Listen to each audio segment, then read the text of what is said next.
Hey, folks, my name is Matt Masur from Growth Mode Content, and I am very excited to be able to guest host the first episode of The Details in the Deal with Christine O'Connell Moore. That is the lovely young lady who's sitting right next to me, and we're going to introduce her in just a minute. But I just want to say that we're very excited to make this podcast. This is the first one that we're doing that's even remotely around kind of real estate and investing. And of course, I'm giving away a little bit of what we're going to talk about and what you do. But I'm very excited about this, and I'm very excited for folks to learn some incredible stories that you've already began to share with us about your history and experience and why you're so good at what you do. So Thank you. Without further ado, Christine, please go ahead and introduce yourself and just give us the basic hello. Thank you, Matt. I really appreciate being here. It's exciting and to participate in this. So my company is O'Connell Moore Consulting and Real Estate. I've pretty much been in real estate, as I like to say, since birth. My family owned real estate as I was growing up, and I kind of got the bug. Went to my first real estate closing when I was 13, and that was really quite something. I still remember it very clearly. Wow! So I've come from a family business background, and I've done business acquisitions as well as commercial real estate brokerage. So I'd like to combine the two, and often my clients do both. Sure. Syracuse native, lived here my whole life. Wow. And go Orange, go SU. That's great. So I'm so glad that you mentioned that, because that's one of the things in terms of what you do, the fact that you do this business sales, basically, as well as the commercial property sales, because like you said, it seems like a no-brainer that those two pieces go hand in hand. And I can imagine a lot of businesses for sale have those property assets that go with them, right? Yes, and sometimes they sell the assets, sometimes they lease them to the company that's buying their company. Or a combination. Wow.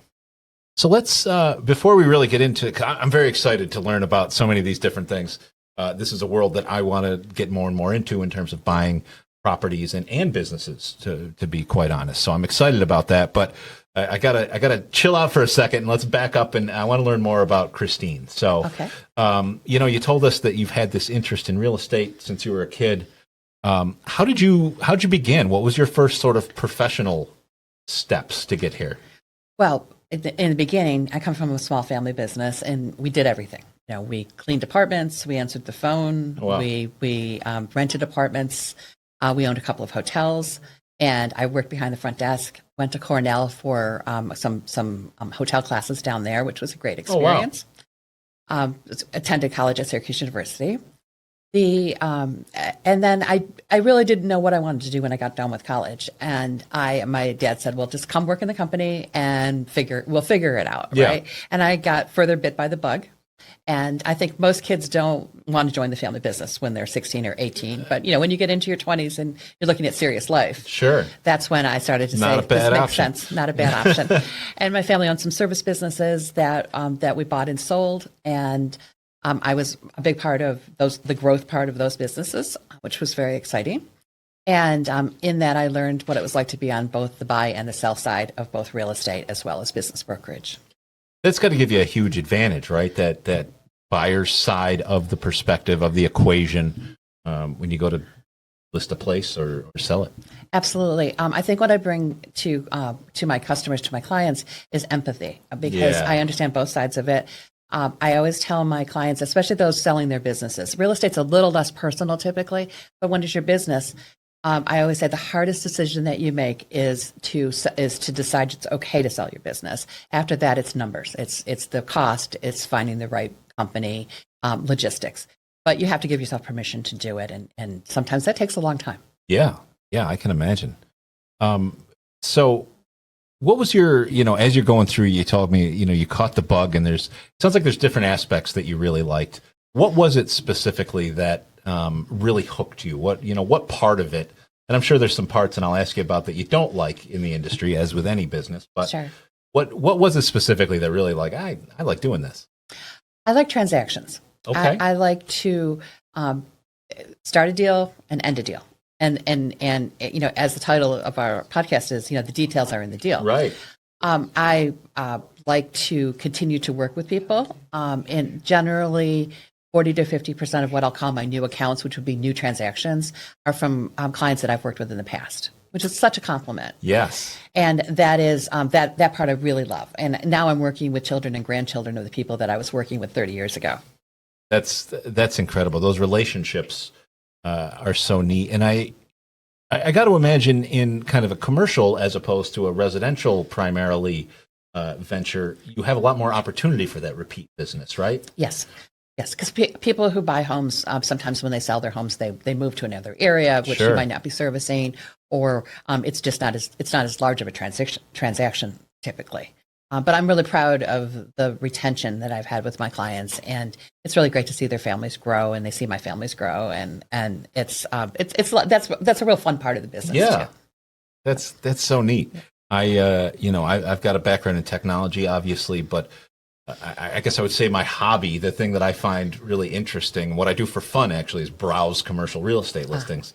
And part of the reason for that is I love looking at especially these older, big, weird properties and thinking, what could you do with this? Right. What new thing could breathe life into this old building? And so it's very interesting to me to have somebody who does that all day long. Yes. A little jealous. I'm sorry.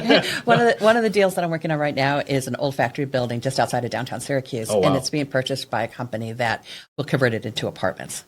And it's been a machine factory for over 100 years. Wow. So it's very cool, and I can't wait to see what they do with the building. I absolutely love that, especially if they retain some of that, downtown buildings that have so Yes. much of the brick, and some of these apartments are just, I'm jealous of those too. I don't know. It's, young people have so many great options that didn't exist if you want to live downtown and things like that. It's so cool to see. Yes. I had lunch today with a gentleman, and he said when he wakes up in the morning, he looks at AXA Tower, and he can see the temperature outside, Yeah. and because it's on the top of the towers, Yeah. and then he can see the weather, and then he looks to the north and he sees the Penfield building, which for those who don't know is it's a building that's recently been converted into affordable housing. It's got a little house on top of Yeah. it. It's one of the coolest buildings in Syracuse, and that's what he sees those two buildings immediately in the morning. What a great view. Fabulous view, yes, and he loves it. So slightly off topic, but I got to ask because you mentioned it. On top of the AXA Towers, of course, there's the weather, and then there's that star Yes. that used to be known as, I believe, the Weather Star, right? Do you Yes. know, is that still actively kept up? No, I don't know. I haven't noticed that it's actively kept up. What I remember is that the stars were talked about the weather. If there were a certain number of stars, it was going to snow or rain or the barometer, and there was a kind of a code to them. Yeah. And I remember that as a kid, as you drove toward downtown from wherever you were, you could see it. Yeah. Yes. That was something years ago, I had an office in the AXA Towers, and we got to become friendly with the manager of it. And I'm not from Syracuse, so it was kind of a unique thing. And they said, there's actually a color code, and the guy had the chart. Mm-hmm. And it's supposed to, whatever color the star is or whatever is giving you the forecast. It's going to snow, it's going to be sunny, whatever. And that guy in particular, and this is well over a decade ago, it was his job, and he made it a point. He kept up with it with the weather, but I've always been curious in years since. Such a neat thing. I feel like people should keep it up, I think it's mostly just the temperature now. Yeah. No, that's only. Am I going to freeze or am I not? 85 or 32 in central New York. Sometimes we have all the weather. Yes. That's very true. Very true.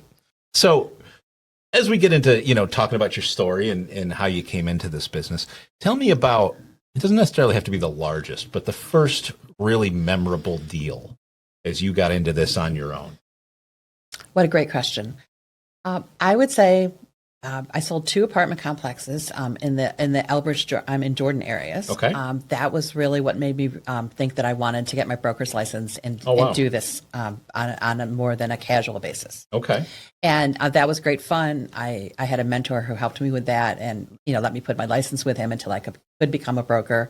We'll always appreciate that. And I love finding the customer the client who wants to buy the building. That's very exciting for me. And usually they're excited too. They're growing, and it's great to work with the buyers that want to grow, because obviously that's where more of your business comes from. That's awesome. Tell me a little bit about, for the people that don't understand, myself, what the difference is, because you hear these terms about the broker and folks that are real estate agents maybe, but not a broker. What is the difference? What is that all about? Sure. So a broker is like both brokers and agents are licensed by New York State, as Department of State. And they, so an agent would be someone who works under a broker's tutelage. And there's a lot of rules about it, but basically you have to work for a broker for 1 year before you can apply for your broker's license, and you have to have a certain number of transactions. So and then the broker is the person who's really responsible for all of their agents, and for their making sure that they conform to fair housing laws. There's a lot of things that are really important in both commercial and residential real estate. Gotcha. So most people start out as an agent, and then if they want to, they can become an associate broker who still works under the broker, but they have more responsibilities, or a broker. Okay. And for you to do that, what's the advantage? If somebody's thinking, I want to do this as my career, what's the advantage? Or is that the goal of everyone, that they would move up to be a broker? I don't think it's the goal of everyone, because not everybody wants the responsibility. I see. And you do have liability responsibilities and managerial. If you send someone out to show a property and they don't follow the laws, it's the broker who's going to really get in trouble for that. The most trouble. Yeah. So not everybody wants to take on that responsibility. That's fair. And agents, if they're new to the business, need to be mentored and need to have someone show them the ropes. Those are the expense of the office and phone systems and IT and all the things that a broker would provide. There may be some paybacks for that, or maybe something that comes out of their commissions. But there's a lot to setting up a brokerage agency. I see. And you see all over the place these sort of national brands for real estate, and typically, I'm thinking probably in the residential world, but are there, a Remax, whatever, in the commercial world? And if so, how does that work with this hierarchy of agents and brokers and all these things? Certainly. So typically, all the agents are self-employed. I see. They're under the license of the broker, but they're self-employed. So you have national companies. We have national companies in the central New York area, but everyone who works for them basically does the same thing that I do, Gotcha. In different ways. And then you have to try to find a way to differentiate yourself. Gotcha. That's I just found that kind of interesting. That's one of those models that's not quite a franchise, but also has this national element to it, and always just interesting how that plays out. Sure. So we talked about a building. I want to pivot just for a moment to the actual business side. What was one of the first business sales that you transacted, and what was interesting about that? So outside of businesses that I transacted for my family, I sold one business 3 different times. Oh, First wow. time, business owner called me, and she was very frustrated. She was frustrated with her business. She was frustrated with her employees. She was somebody who really needed to get out of her business. And she called me and she said, "I'm closing my doors. We're closing our doors Friday." I said, "Wait a minute. You've been in business 10 plus years. You have a fabulous reputation. You have assets. Sure. You have something worth selling." So I said, just take a breath. Let me come and see you. I met with her. We looked at what she had. We sold the company. And what I was able to do for her is to cover her debts. She got out clean. She got out with the company intact. We sold the name of the company to someone else. And she was happy. Her goals were reached. She didn't just close the door after all of that hard work. She now owns her own business, and it's just her, and she's really happy. And I went on to help sell the business 2 more times. Oh, wow. So it was, it's a service business, and I love service businesses. That's my background. Okay. If somebody, let's talk about this from a couple different sides, because I really think this is quite interesting. Let's start from the buyer side. I am an investor. I've come to Syracuse. I've heard that Micron's coming to town, and this is a great place to set up shop and put down roots. But I don't really have a preference in what way to go. So I come to you and I say, "Hey, give me a business, Christine. What do you got?" Sure. How does that work? I would ask them a lot of questions. What are your interests? What are your passions? Owning a business is not an easy thing, as you know. Sure. So I would ideally want to put them with something that they really love and want to get up in the morning to go to, and want to work with everybody, and have the risks and the rewards that you have with owning a business. Obviously, the financial part of it is important. You have to know how much money they have to invest and how creditworthy they are. And those are tricky questions and discussions sometimes, but they're important because you don't want to waste anybody's time. Right. Right. And we would look at geographic areas that they're interested in. Do they want a small business? Do they want a larger business? Do they want to start a business? And that's always an option too. Yeah. So there's a lot of questions, and the more I can get to know somebody, the better that I can direct them. And if I don't have something in my portfolio that they're interested in, I can reach out to my network and find them something. So it's almost like, again, going back to real estate, where there's all these different folks selling them, but you can show me any of the properties. There's a similar sort of network of businesses for sale that way that you could introduce people. Is that fair to say? It's fair to say. Businesses are more difficult to identify, though, because typically people don't want it on the street that they're for sale. Yeah. Now, you can put a sign in front of most real estate, and it's pretty public, and there's a lot of websites that you can market them on, plus your own network, of course. Sure. But with businesses, confidentiality is huge. Yeah. And they don't want to alienate their employees. They don't want to alienate their customers and clients. And they might not even be quite sure that they want to sell themselves. So if I can bring them a vetted buyer who is extremely interested, people that are on the fence about selling may say, okay, yes, this is the right time. Gives them something legitimate to actually consider rather than just all these hypotheticals. I like to say to both my real estate and my business clients that I'm just not looking for a listing. Yeah. I don't want to just get it and put it as part of my portfolio and say I have it and have someone else sell it. I'm going to work it. And it's important that people trust that process. So you started to answer kind of the other side of that I wanted to get into in terms of the business piece, which is selling the business, right? Yes. And you described that a little bit, but I'd love to hear a little bit more because this is something we talked about a little bit previously, and it makes a ton of sense, right? That confidentiality piece. If you are in business and you're thinking about selling, that might not project well even to your clients. Like, oh, these guys are trying to bail. And that very well may not be the case, but how do you navigate that? If somebody comes to you and says, hey, sell this thing, but don't tell anybody. Right. How do you do it? It's not easy. Yeah. That is exactly what happens. I want to sell my business, or sometimes it even happens with properties, but don't tell anybody about it. So what I do is I vet people anonymously. So I'll say I'll have a business, and maybe I can provide a category. I see. And sometimes I can't even, depending upon how many of those are in a certain area. There's only one in town. Right. So, you don't want to identify a company prematurely. Sure. But I will work with them. We'll talk about what needs to be done to get the business in order. Mm-hmm. So often with businesses, there's a lot of expenses that flow through that the next owner might not have. They might have 12 children's cars in their or health insurance for their aunt, or there's a lot of things that happen in small businesses that people do because they own a small business. Right. So we would do what we call add backs, which is take all of those expenses out of the income statements from the business and really show what the true bottom line is. We may also have to add something. We may also have to put some things back in. For example, if you're the key person, if you're the seller and you're the key person, we may have to put a payroll in for somebody to be replaced. To stay on. Right. Or pay them to stay on, or as a consulting possibly for for a little bit of time. And then work through the logistics of the business, put together a business plan just that I can show to a buyer when they're comfortable with me doing so.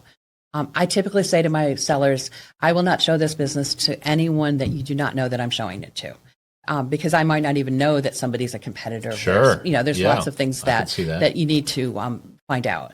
Or they might not like the person, or it might be their next door neighbor. I mean, there's that's why the confidentiality is so important. Wow. And it takes a while. I can imagine. Yeah, it takes a while. And again, it goes back to, are you really comfortable doing this? Right. Yes. I think that's just so incredibly interesting, how those things come to be. Do you have kind of a list of go-to investors in terms of purchasing businesses? Or is it, as folks come about? Like, how does that go? I do have a list of people who I know would buy something if it was interesting to them. But typically, if it's a business in a certain industry, in certain industries, I will then seek out that industry. And the most natural buyer for somebody is somebody who's already, for a business, is someone who's already in that business, and it'll be worth more because it'll be a strategic alliance. Sure. Okay. When you look at businesses, you always hear these things. You watch Shark Tank and you hear about the valuations and things like that. And I know if you learn a little bit more about business, it's, there's different multiples, right? Based on your industry and different things. typically, though, what I've seen is that's mostly just based on revenue, right? Yes. Is that all that a business sale is really based on at the end of the day is the numbers, or are there some sort of additional value you might assign to their brand value or things like that? Like, how does that work out? There's a value to brand. I think another thing that gets missed sometimes is assets. Like the lady who called me and said, I just want to close my doors. Sure. Right. She had assets and they were worth something. And that's primarily what we sold for her business. I see. That was tangible. It's what banks like too. And that, one of the things you have to look at is it financeable? Most people are not going to come in and just pay cash for the whole thing. I got you. So you have to be able to explain it to a bank, and real estate's much more easy for a bank to understand than a business is. Sure. So that's all why it's important to have a package and to have your ducks in a row.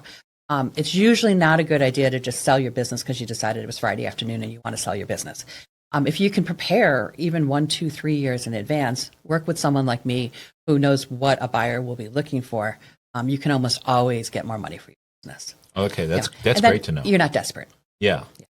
It's I would almost say it's not exactly like when I think about selling a house, right? Right. You do, all right, we decided we'll put it on the market, and ideally a month later you're on your way. But right. But maybe for $10,000 more in investment in your house, you could get $50,000. Yeah. Right. Just the curb appeal. Sure. I love that. If you were to, and I'm going to put you on the spot a little bit. Sure. If you were to take that, say somebody wants to sell the business, they know that today, but they're not in a real rush and they want to take your advice. So, all right, I'll take 2 years.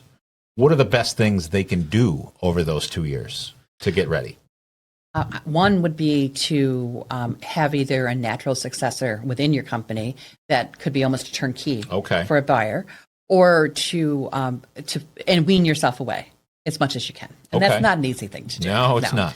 But if you're not going to stay with the business, you need to figure your buyer as well as yourself need to figure out how this business is going to run without you. That makes a lot of sense. And I think the other thing is clean things up, clean up your balance sheet, clean up your bottom line, clean up your warehouse. Sure. Just make things look as nice as you can possibly make them. If you have key employees, perhaps they'll have contracts that can be taken over by a buyer. Yeah. New York State, that's a little tricky sometimes, but if you can provide a group of excellent key people, that's going to be very attractive to a buyer. And again, I think just the big thing is just to make it as attractive as possible, physically and financially. I see. Okay. You guys let her in the warehouse, didn't you? We don't judge. No, I think that's great. Incredible information, honestly. I love hearing about this and learning how these processes work. Because like you said, you either know nothing about it or you get bits and pieces from TV shows and things like that. So learning how that actually works is incredible. That's why we're doing this. And pricing is really important. You see on Shark Tank the valuations, and they're ridiculous, and they will tell you they're ridiculous.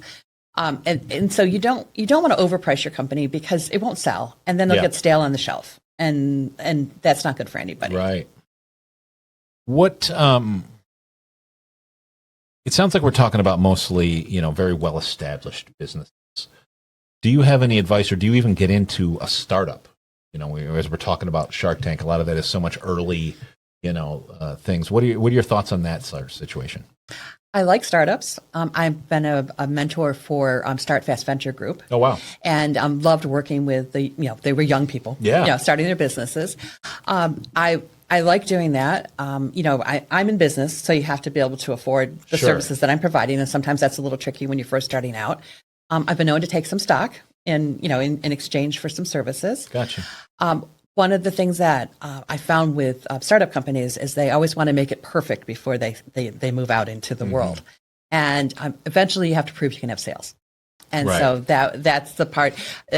Technology is not my background. My husband's a technologist. Gotcha. So we make a good pair. We often pair together on that.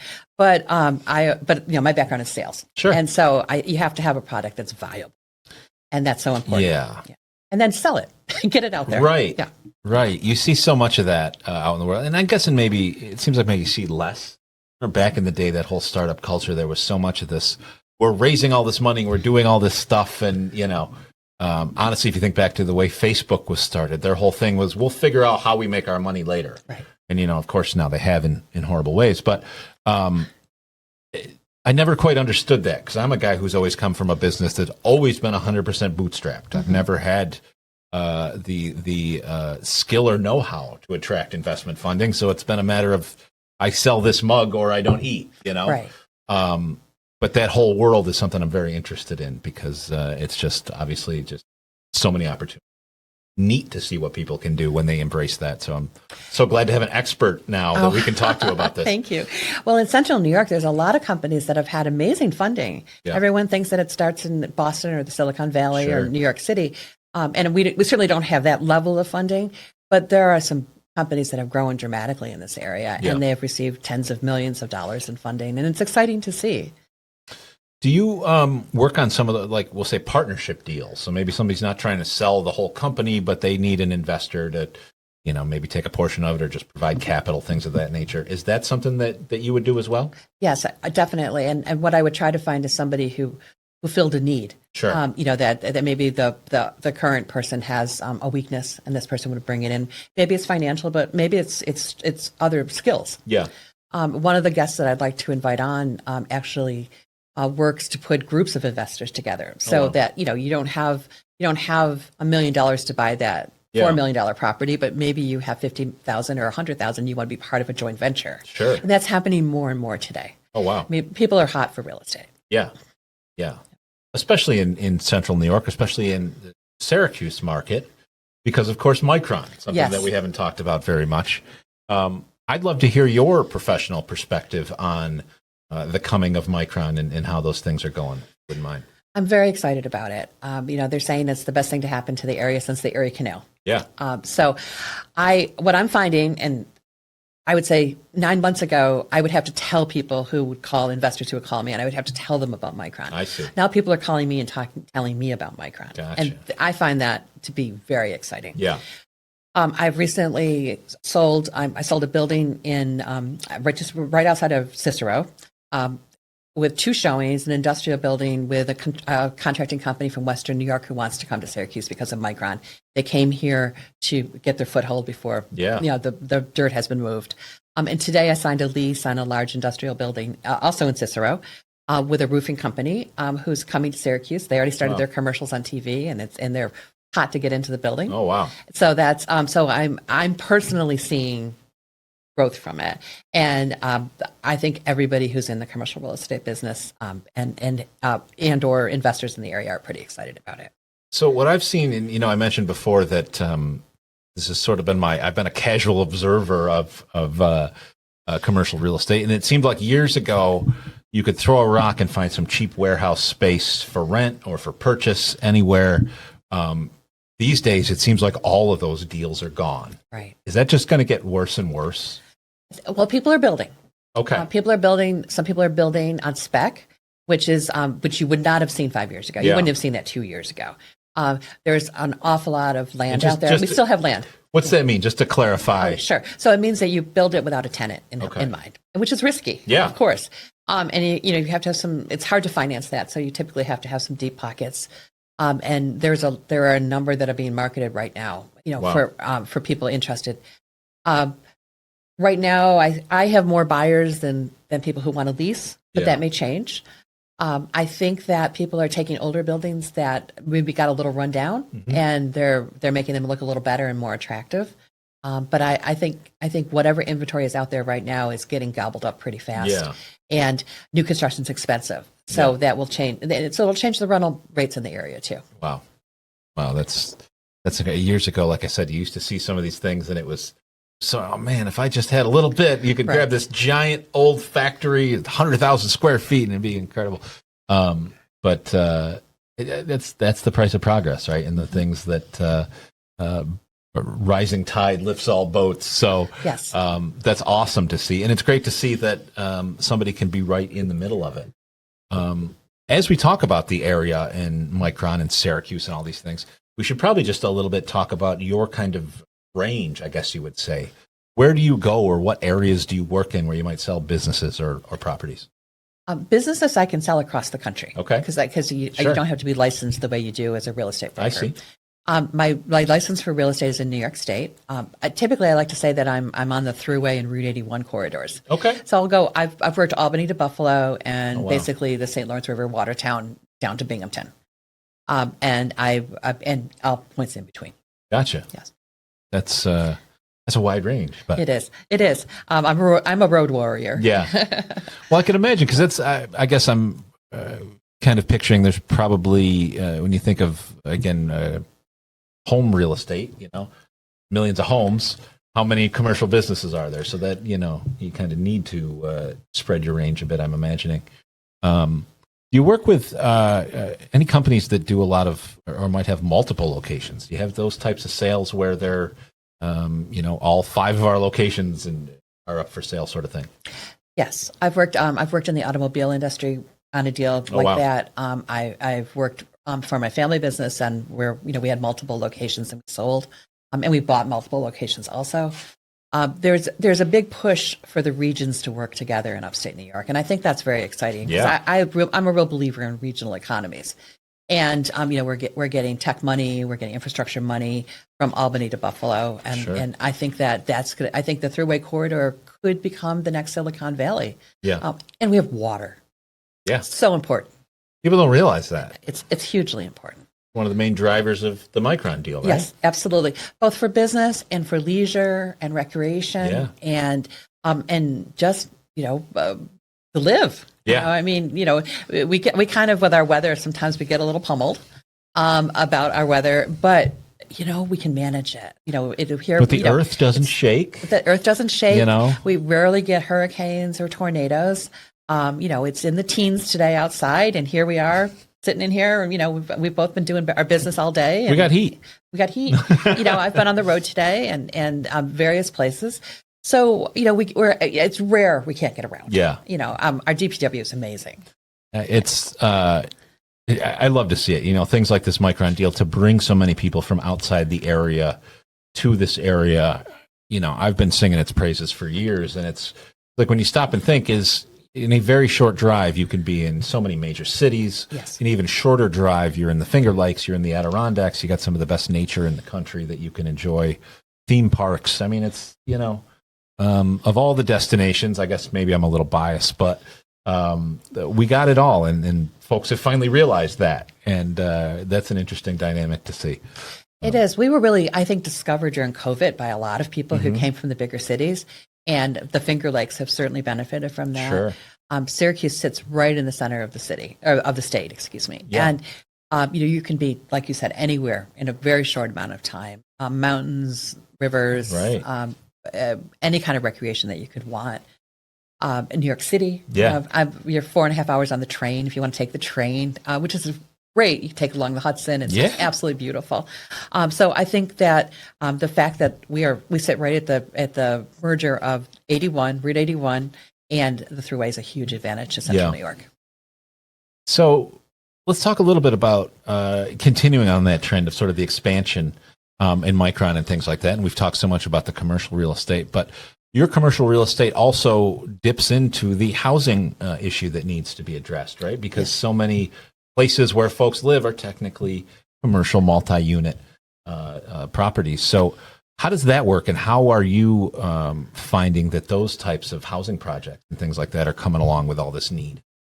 There are a lot of new apartments being built, and that's exciting to see because that has not happened in a while. Yeah. So, there's apartments in Liverpool, on the North Side, Fayetteville.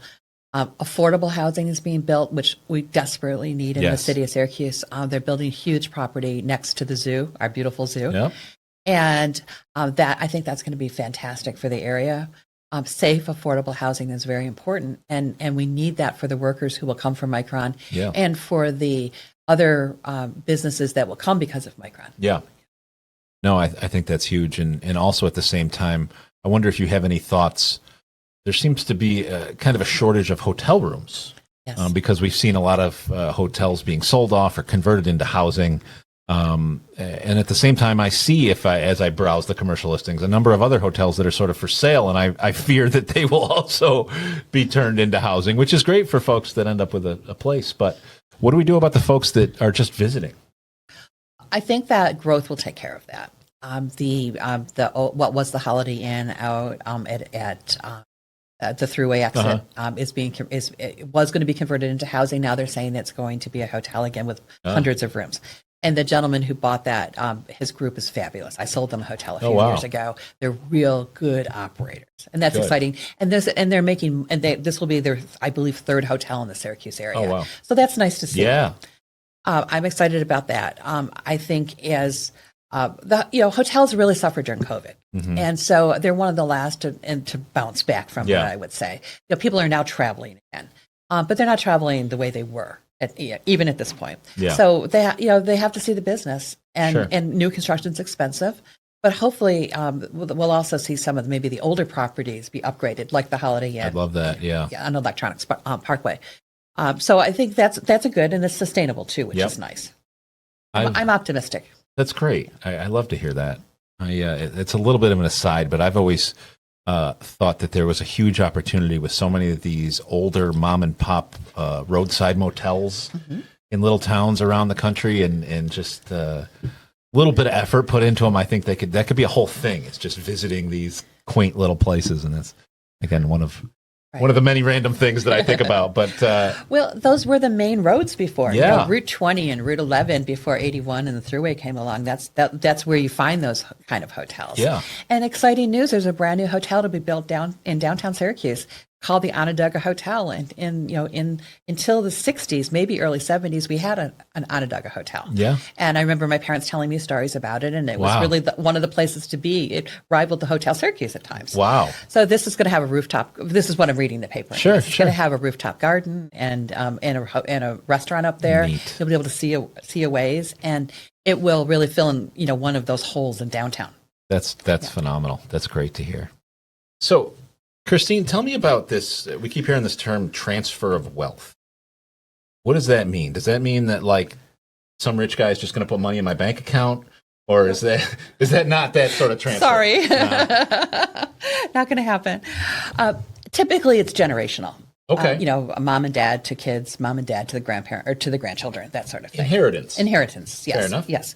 So it's estimated by the Illinois Society of CPAs that $90 trillion will be left to baby boomers by 2044. Wow. It's a huge amount of money. Yeah. Now, what the baby boomers do with that money will be very interesting. Sure. I think that a lot of them watch their mom and dads work really, really hard to gain this money, and they may or may not be interested in continuing the businesses. So that's why they'll end up being sold, probably either before or after the passing of the founders. So you see kind of a wave of businesses coming up for sale. Most definitely, yes. And they will and they'll sell. Yeah. They'll be interesting to somebody. It may not be the kids, well, for lack of another word, but those kids will end up with the money, from the sale. So that'll be interesting to see what they do with it and what that does to will they put in the stock market? Will they invest in passive real estate as opposed to active real estate, which is probably what their parents were doing? Gotcha.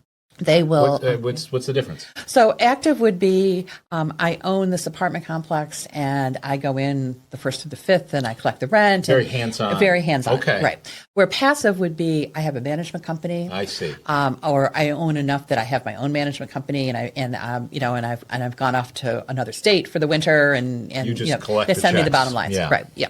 And they leave good people in charge, but they're not actively involved. Yep. That's one of the things that I'm seeing with the joint ventures too, is that people, those are passive investments. I see. So they don't have any responsibility for operations, and the hope and the goal is that there'll be money there. Yeah. And it's a nice way for people to get into real estate without some of the capital that's required to do so. Yeah. How many of these longstanding family-owned businesses also have that piece of property that will go with it? A lot. Yeah. Yeah. I think given the aging of our environment and baby boomer generations were real estate owners. Yeah. You had to own the house. Right. You had to own the building where your business is, that sort of thing. Yeah. I think that and they bought it for 3 pennies and a nickel back then, right? Right. Yes. and they bootstrapped themselves. Right. And they, if it needed new upgrading, they did it themselves. So Right. they found a friend who could do it for them fairly reasonably.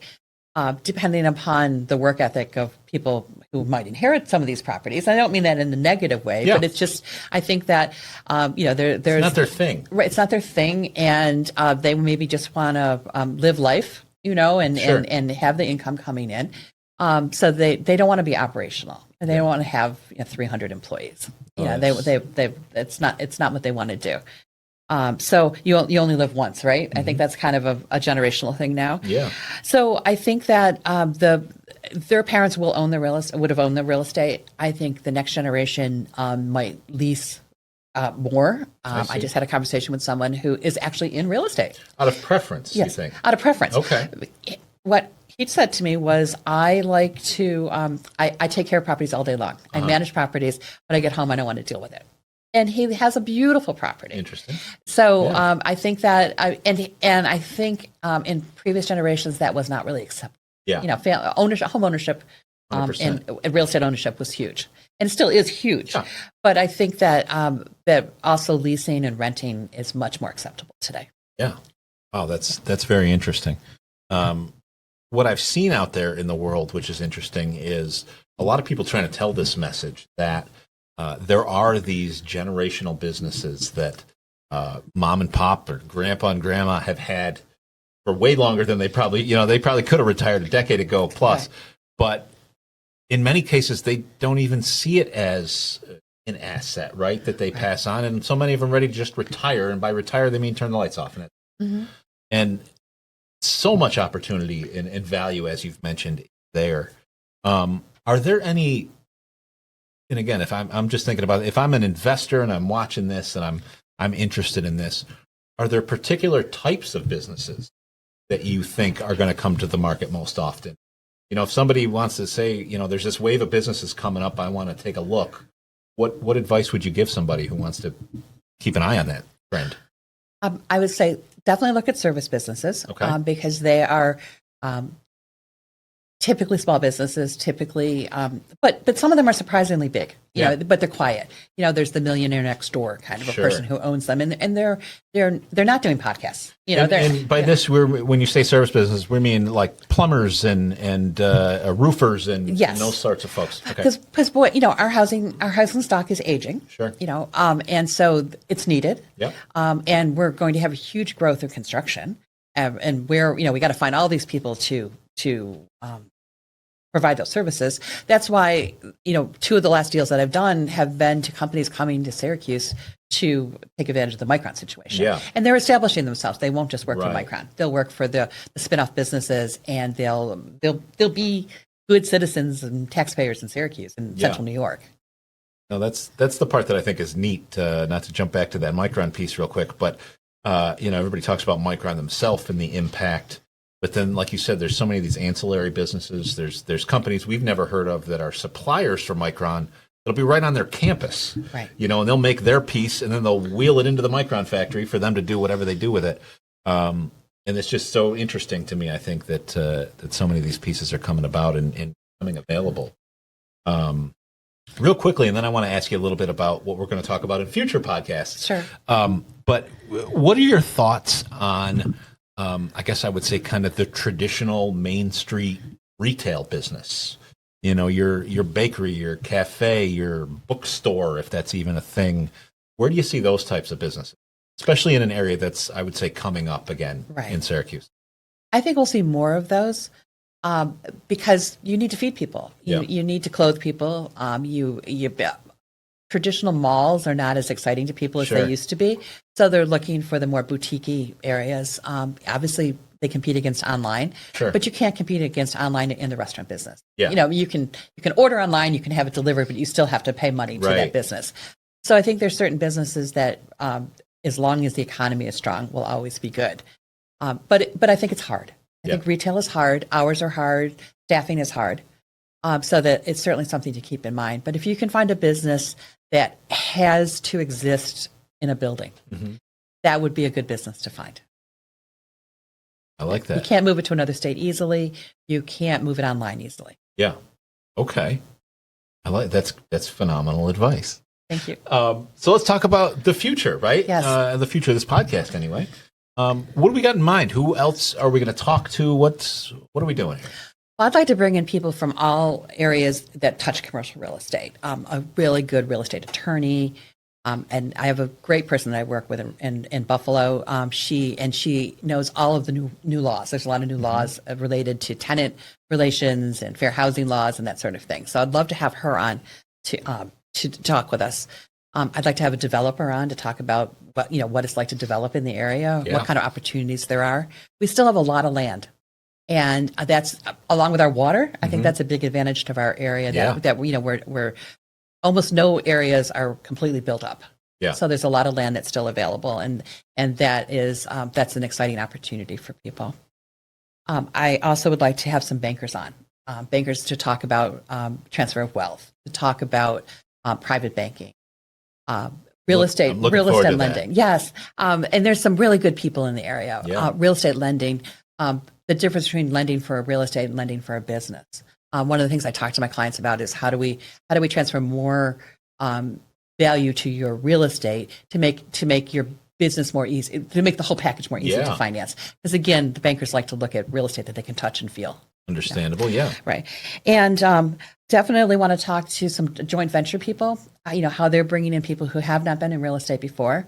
To make passive investments, and that is not something you've seen in the Syracuse market a lot. And there's a couple of people who are really pushing that now and buying some very interesting properties. Okay, so that'll be fun. And I want to hear what people want to hear and see.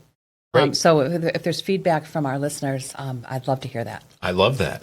That's no one has actually asked for that yet, and that's one of the best things you can ask for. I love that. Thank you. So, Christine, before we go, I want to ask you.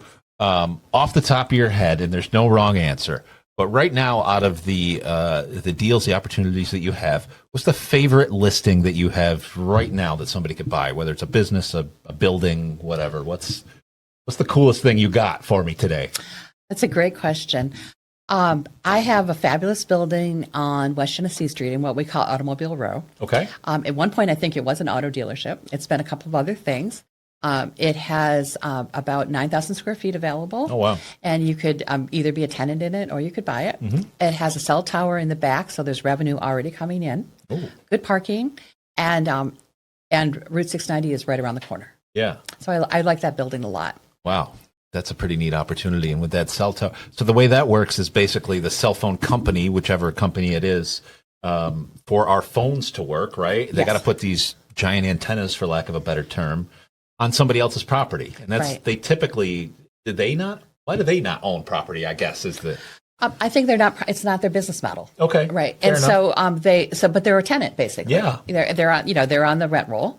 And I have a second building over on East Genesee Street across from Nottingham High School. It has a cell tower on it, top of it also. So it brings revenue in, 22,500 square feet. And it was a medical clinic, basically. Okay. And it could be easily converted into multiple offices, medical offices. So there's a lot of opportunities out there. That's some cool stuff. I'm excited to be able to hear about it. Thank you. I'm excited too. 2025, I think, is going to be a very strong year in Central New York. I would tend to agree with you, and I'm so glad that we got the authority on all that business right here in our office. The details in the deal with Christine O'Connell Moore. I think this was great. Thank you. Yeah. I really appreciate being here. Yeah, we appreciate you. We'll see you next time. Thank you.